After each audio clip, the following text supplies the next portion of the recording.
You like warfare? You like shooters? You like being in a World War 1 simulation where you live in the worst living conditions known to man, getting disease ridden from stepping in mud one too many times, and suffering from diarrhea from one too many cans of corned beef? Corned beef stew. What about that other essential of military life?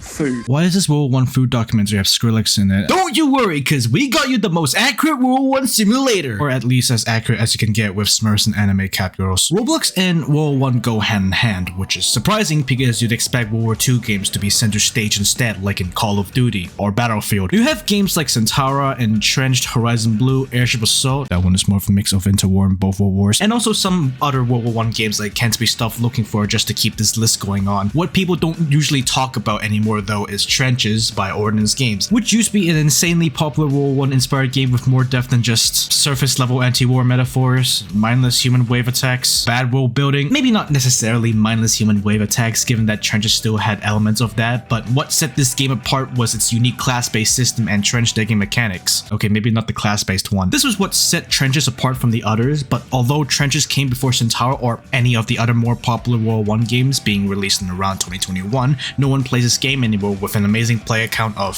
3.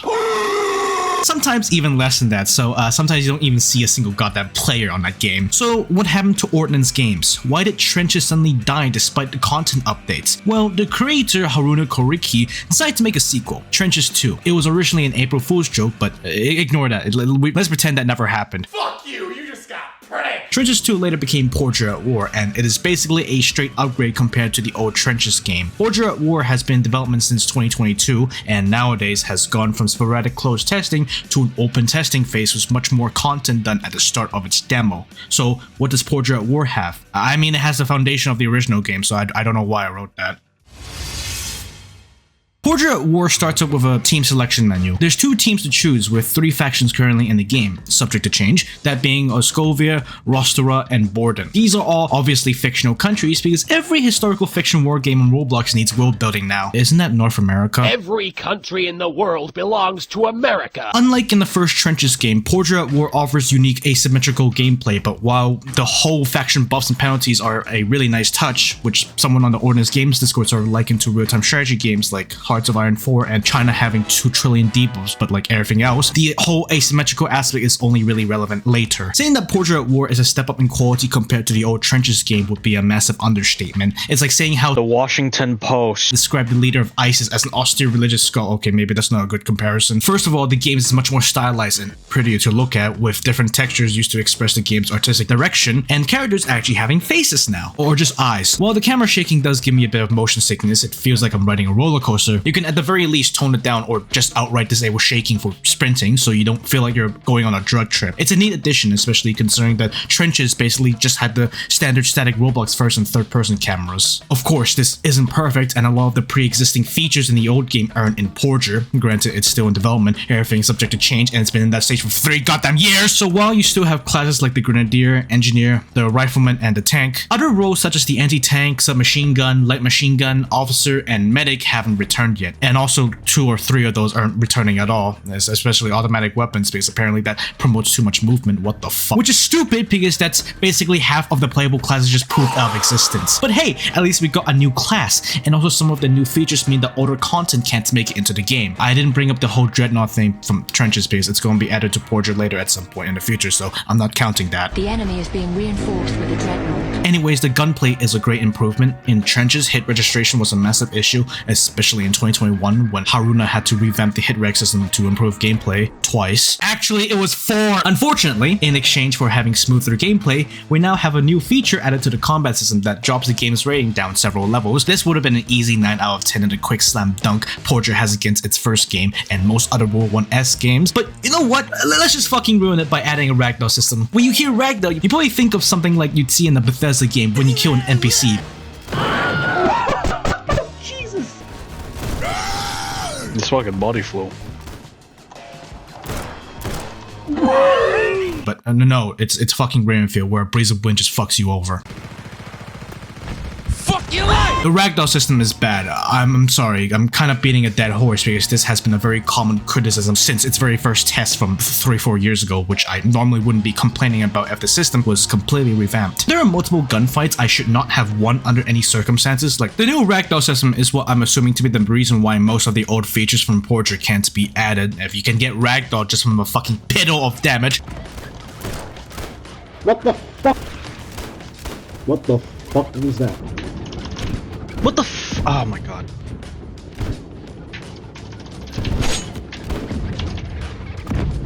This is why the ragdoll system is shit. Then I can't see why some of the more popular and iconic classes won't be returning. The LMGs that were balanced by its slow fire rate, ragdolls people easily and doesn't reload as often. The SMGs that are faster than LMGs but are inaccurate, gone for the same reason. Ragdoll system makes it unbalanced. Anti-tank guns, the explosion radius ragdolls people. There's also the carbine class that I completely forgot the existence of, but putting that into account, it's the same reason as the LMG. You get the fucking point! My suggestion to changing the ragdoll system is simple. You should only be getting ragdoll only when you take a certain amount of damage. Obviously, my idea isn't perfect and it's not going to open up new ways to reintroduce the old classes, but I'm doing this for the sake of making the ragdolls more balanced. And it's also just a suggestion. I don't think it's going to actually work. Like, let's say you take less than half health's worth of damage so you don't get ragdolled, but if you do take more than half, then at that point getting ragdolled is pretty justified. Like, it's fair game. It means that you and I took the damage necessary for me to fall over and lose control of my body and bleed out on the battlefield, because that's the masculine urge to purge and the last— oh, that's a real ROBLOX game apparently. This is a completely unrelated tangent, but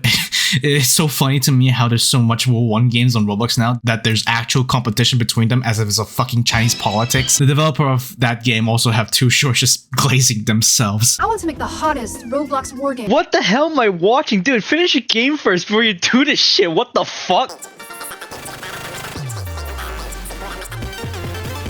Even Horizon Blue was complete when it was released. Jesus Christ. This is an opportune moment for a small little idea from me to you, the developer of Masculine Urge. Since your community is demanding for another playtest, maybe you should consider rebranding your game to the Masculine Urge to wait for Half-Life 3. I know I kind of made fun of the Masculine Urge, but please don't bully them or harass the developer. I'm sure that they don't mean any harm when it comes to those shorts. I just think it's stupid. And also the game does look interesting. If it ever does release, I will review it. I just don't like the shorts. Distraction aside, going back to Pordier, some of the features originally from Trenches have been streamlined. Does anyone remember the medic class? Now, get rid of all of that and just everyone. Give it to fucking everyone. Yeah, if you find an injured teammate, just go up to them and I don't know, kiss their boo-boos away or some shit. Dr. Bulldozer says you're healed. Get up! You can't self-heal, but that's mostly because your health automatically generates anyways, and if the medic class is to return, then I'm pretty sure this healing system is going to be revamped anyways, because despite how it works, it's kind of overpowered. Like, just walk up to your injured teammate and spend a couple seconds bandaging them and voila, they're healed back to full health.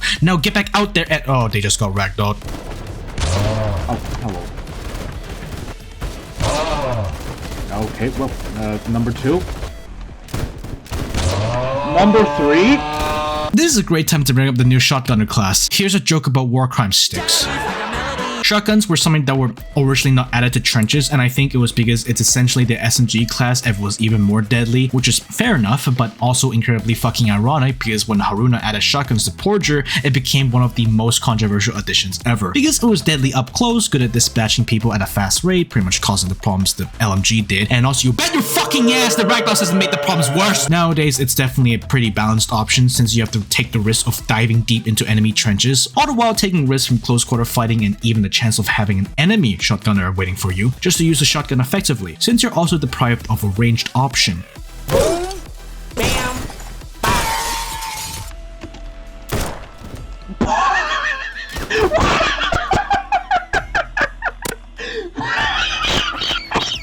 Alright, CQC. Instead of a dedicated melee weapon, you can just press the melee button to stab people with your bayonet.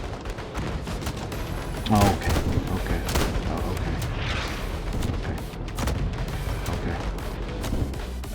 Stop sodomizing me like I'm fucking Gaddafi! Rest in peace, melee weapons. Your terrible hit rate will not be missed. So all I've been talking about is combat, ragdoll systems, classes, and the missing features that probably won't return. The one key thing I missed out so far, however, is the main selling point of the first game, and is also the selling point for Pordier: trench digging. It's not as intricate as Scorched Earth's building system, but to be fair, Trenches was one of the first ROBLOX games to do it, aside from another game I don't remember the name of that. Shut up. Building fortifications and reinforcing trenches is something that all classes can do, but the engineers Engineer class comes with a special buff that speeds up their building and lets them create engineer exclusive structures or entrenchments. A small price to pay for a slight building boost. It's definitely another improvement over trenches, even though we're missing sandbags, landmines, tank obstacles, heavy machine guns, duck boards, grenade bar. Okay, it's missing a lot of things. While that sounds bad, there's actually a way to create unique trench systems instead of a very rigid preset system like in the first game. Want to make a trench system that crosses into 4 paths? Oops, you gotta use the 4-way trench! Have fun making turns in the old game because that shit ain't gonna connect. With Pordier though, you don't have to do that because it just does it for you instead of needing an extra fucking structure to do so. It's worth bringing up that trenches are better in Pordier because of the new technology used to create the procedurally generated terrain. Also, some maps get nice randomly generated obstacles like fallen trees or giant rock formations, but it doesn't really happen enough times to be that noticeable, which is a shame. Beyond that, you can also build artillery and pillboxes like in the first game. Pillboxes got streamlined, again. Instead of building a shitty wooden box, you just build a concrete machine gun nest from the get-go, with the downside being that it takes about, I don't know, 2,000 years to build one. There's also the dugout, which was actually a remote building from the first game, since it wasn't good as intended purpose of protecting you from artillery. Portier's dugout actually protects you from explosions, which is great. Speaking of explosives, if you get hit by a grenade or an artillery strike, you unfortunately do get to experience the unpleasantness of hearing damage. With fighting and building in mind, Pordier also has a new unique weather system and a more advanced day-night cycle that admittedly makes the game feel way more complete. Daytime is whatever, but when it reaches nighttime, a flare gets fired into the air that illuminates the battlefield. It's nice because you get to ruin someone's attempt to flank in the dark, but that's as if the game isn't already bright enough at night compared to the original trenches, which just becomes fucking Silent Hill 2 whenever night comes along. There's also a new raining system, and on some maps, the rain can cause trench networks to flood. And also you can swim in the game, but it's more like floating and you're basically screwed when you're swimming out in the open. Shit, it's fucking flooded. In case you're sick of fighting on the battlegrounds as an infantry soldier, you can always just spawn in as a tank, or as the game calls it, an assault engine. I don't care, I'm calling it a tank. Well, it's a returning feature from trenches. This one was a rather late addition to Pordier, and also doesn't come with a heavy cannon and it's armed with a machine gun instead. There was a lot more variety to armored vehicles in trenches, like a land ship, medium tank, whole-ass behemoth, a gun carrier, troop carrier that no one used. Know your fucking place, trash. To be fair, Portier's one is better because it doesn't rely on shitty Roblox physics unlike trenches. While that sounds like a straight downgrade, it kinda is. Keep in mind that the anti-tank options in Pordier basically don't exist outside of artillery. Holy shit! God, get rid of that. Get rid of these artillery cannons. These tanks are slow, can't turn while moving forward, and also can get stuck in trenches. Oh, that's awesome. Yeah, this thing is stuck. This is so awkward. Oh, why'd you do that? You should not have done that. It can also do sick tricks. The cost to spawn as a tank also increases the more tanks from your team are deployed, so it gets really expensive fast. Now, you might come over here and ask, what the hell is the point of a tank anyways with all of these like shit behind it? Well, that's easy. You're in a fucking tank! Yeah, tanks are awesome and also have better controls than in trenches, but the turrets do move pretty slowly, fair enough. And also it can be killed by normal grenades. Really? Normal fucking grenades?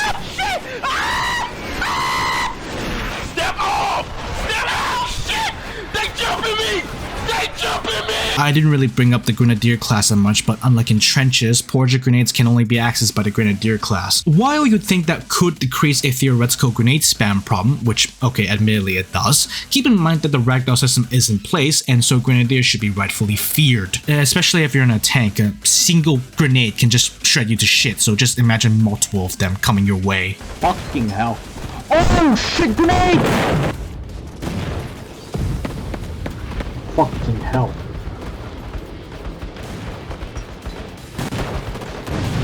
Oh my god. Also earlier I brought up that Pordier has an asymmetrical gameplay system. To be more specific on that, we have to go over the factions that are fighting each other in more detail. If it's a Scovia versus Rostera, then it's pretty much the same. You get bigger maps, I guess, and heavy variants, quote unquote, of artillery barrage events.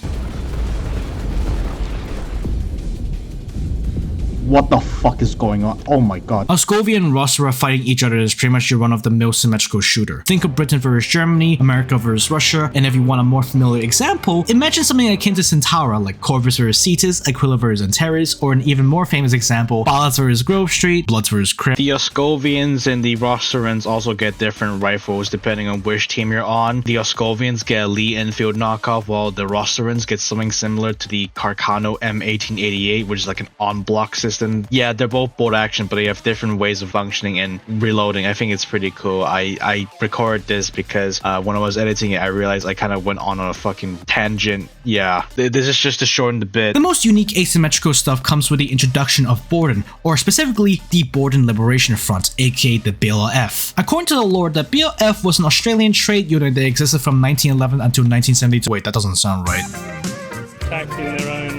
Borden is when it gets really interesting. Oscovia and Rossera's faction buffs when fighting each other are the same, but when Oscovia is fighting Borden, huge differences, and it makes sense, or at least it makes sense in the lore, but even then, just by faction name alone, you'd know that Borden would be far less equipped. Welcome to the rice fields, motherfucker! It's basically a situation more akin to your average Cold War conflict. Bordenies fight more like guerrilla fighters, which you can see through these faction-specific buffs and penalties. As you can see, Oscovia gets an incredible list of buffs, especially when it comes to building, more artillery events, and given that they're a huge empire, they can afford the materials needed to supplement costs with structures, shotguns, grenades, and even tanks. But one problem, they're outnumbered. There's more guerrilla fighters than there are professional soldiers, so they get an absolutely crippling player cap. In contrast, given that Borden mostly comprised of guerrillas or resistance cells against their occupiers, they get zero equipment, and so it costs more to play as shotgunners, and grenadiers gets less grenades, and are given randomized weapons, so sometimes you might think you're spawning as a rifleman, but nah, we don't have enough equipment for that. Here's a goddamn pistol. Oh no, I just fucking spawned with a pistol as a rifleman. No, fuck. I think this aspect of Portier's asymmetrical gameplay doesn't go far enough though. Of course, it shouldn't make one side absolutely pitiful while the other has all of the best equipment, but the reason why Oscovia vs Borden works is because you have to explore new ways to circumvent your enemy. It's not a conventional war anymore, unlike Oscovia and Rossera, so Borden players have to work with what they have. Sure, they don't get tanks and even less resources to get rid of armored vehicles from the Oscovian side, but they can afford the players. More players are going to be running around with grenades, and there are also going to be huge waves of Borden guerrillas just rushing across the battlefield like they're high on crack, so the Oscovian teams have to adapt to the fact that they don't have enough soldiers to completely oppress the Borden team. I feel like I'm an execution line. Fucking finally, Jesus. Even if you're using an Oscovian tank, you'd have to be careful because, remember, Borden still have grenades, and they likely have more access to engineers, so they can set up trenches and artillery cannons way faster than you can. This is amazing, and it's a shame that when it's Rossera and Oscovia fighting each other, they don't have any unique modifiers to separate themselves from being the same human meat grinder slop like most other World War I inspired games on the ROBLOX platform. This is a personal complaint, but the Oscovian cheaper tank buff for fighting against Borden is kind of meaningless because the cost increase anyways the more tanks are on the field, so it quickly becomes expensive either way and it just doesn't fucking matter. Only $10,000! That's not so bad. I'll just subtract it from today's profit. And there's no money in here! Sure, it would be hard to balance any difference between Rossera and Oscovia given that they're both big empires, but it would be cool if, depending on the location, Rossera, Oscovia, or a hypothetical new faction such as Adusasha, Vostor, and Noxia from the previous game gets unique buffs. Let's say it's their territory getting invaded, so the invading army would have specific faction aspects, maybe being able to have lower spawn costs or less costly vehicle limits, but the army that is getting invaded will have faster spawns, build faster, and also dig faster because they're more familiar with their territory. Welcome to the rice fields, motherfucker! As a final thing, there is finally character customization. If I remember, this feature was supposed to be for trenches, but it seemed that it moved over to Pordier instead. The character customization is pretty limiting, like there's not a lot of choices, but it makes sense. You're not going to get some insane hairstyles, like you're definitely not going to be rocking the Elvis Presley haircut the way Josuke does in the middle of a World War I inspired era and conflict, and for what it matters, I appreciate the options, even if it's just a million different variations of goggles, glasses, and a singular gas mask. Hot dog, taco, hamburger. You only got 3 things on this menu! And it does also account for Portier's indoor species, so being a Noxian, Smurf, or a Volmir, cat human, have unique headgear designed for those races, as you can see here with helmets that have open ear holes for them. I really like this game. Sure, I have complaints, and some of them detract from Portier's general improvements over trenches, such as how they got many of the previous game's features in place of new ones that range in quality, like sure, the new shotgun class is great, the vehicle vehicles have better controls and the building system is way more user-friendly, but the ragdoll system is pure ass cheeks and I wish there were more classes available. Pordier is still overall a great experience, but it wasn't always like this. Remember, the game is still in development, it's just that it's an open testing stage now, so it's public. But for the longest time, since its announcement in 2022, I was deeply unhappy with the way Pordier was turning out until very recently. I will explain why. No game development team is perfect. No shit. Ordnance Games is just among one development group like the rest that are developing their own Roblox games. Sure, I might hate some of them, but while I do hold all of them up to a standard, it's important for me and everyone else to acknowledge that just because one team could be bigger or another could be smaller, everyone develops games at their own pace. That sort of idea also has its own problems, such as the lack of communication, no transparency, possible internal conflicts between developers, or even community rivalries. You already know what I'm talking about. They have done absolutely nothing wrong, but they're blue. I used to love Trenches, but at one point absolutely hated Pordier. It's not really a matter of things being too different, but more so that just the pacing of Portier's development being so ridiculously fucking slow. Now, I might be saying shit out of my ass, but I swear, I've seen some high quality Roblox games developed by groups of all sizes, sometimes even solo projects, have a much faster development pipeline than Pordier. From what I can gather, Pordier is either a solo project or was a solo project, but it didn't matter to me because Pordier has been in development for 3 years, and in those 3 years, most of it has almost been pure silence. Like, there was a time after the last few rounds of playtests in 2023, specifically 2024, there was almost no news spoken. The entirety of 2024 just felt like everything was drying up. It was a goddamn drought where everyone's dying of thirst, begging for any news or updates on where the game was even being developed. I mean, it was, but before some new stuff was added to the Pordier FAQ channel in the Ordnance Games Discord server that clarified why things were so silent, there was a real gut feeling building up internally within me that felt like Pordier was basically dead. I think that sentiment could be shared with some of the users too, but while it felt silent, it turned out there were playtests being run in a small sub-thread called Lore Discussion that was part of the general channel on the Ordnance Games Discord server. Which is stupid. Let me get that off my chest. The fact that playtests used to be announced on the actual announcement channel before they just delegated to the Lore Discussion page was probably the worst decision you could make. I don't know what exactly led up to that decision, but the fact that Lore Discussion page wasn't even kept secret and was just out in the open and public the entire time just felt like a fucking insult. Or at least I saw it as an insult to everyone who's been waiting for the game for basically 2 years at this point, because why even bother not announcing a goddamn playtest?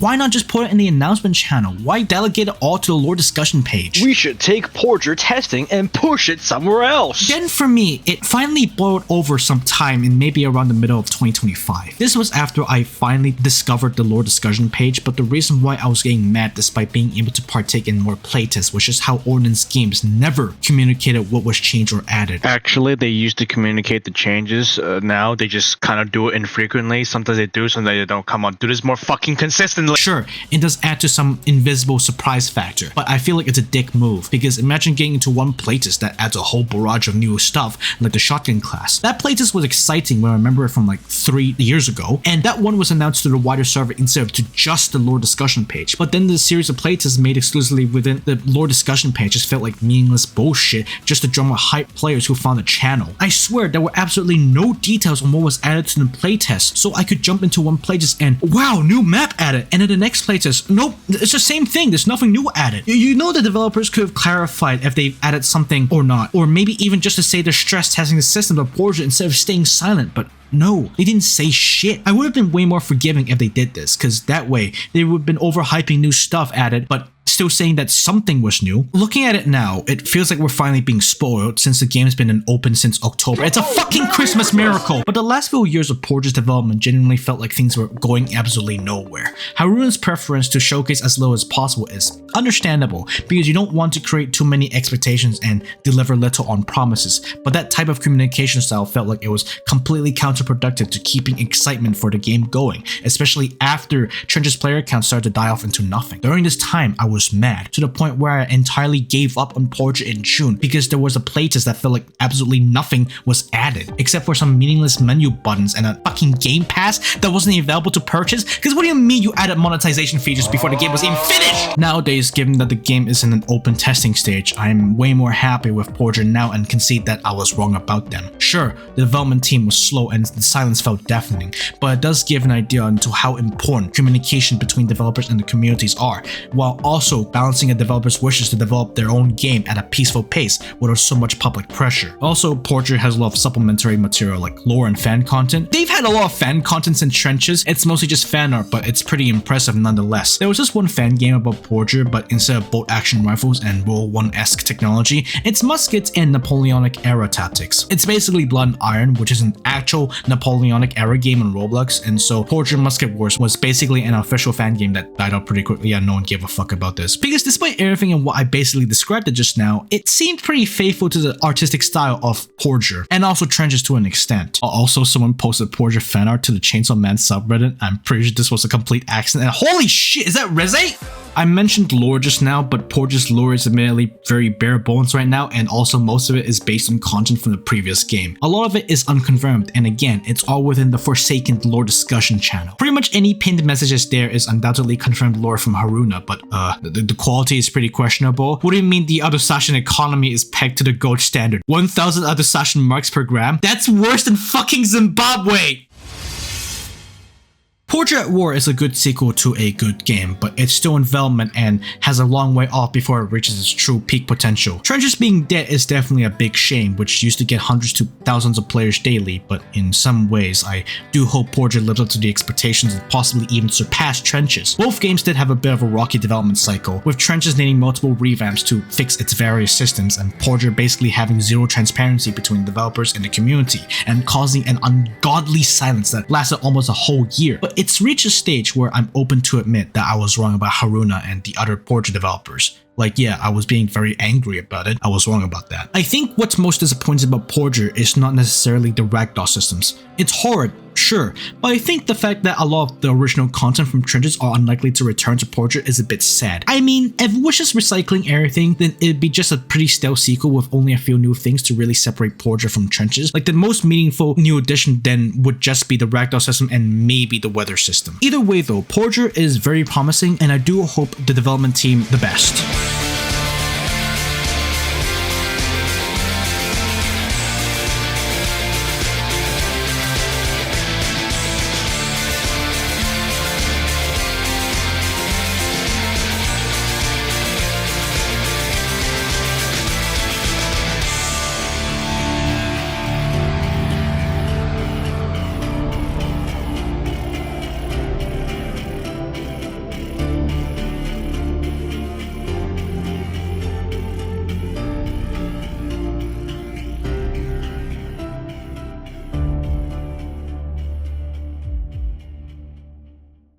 So if you've reached the point of this video, I would like to thank you all for the absolute wild success of the Rainbow Friends video. I wasn't expecting that. Anyways, I've made the conscious decision to sell out, and so I have a Patreon now. I meant to save it for later, like, 10,000 subscribers, but I guess you can just pay me for a couple dollars for either credits at the end of the video, some behind the scenes stuff, or to vote on what topics I should do next. You can also pay me to scream your name at the end of the video. I'm gonna hurt my throat. Anyways, thanks to my first and currently only patron, Sai!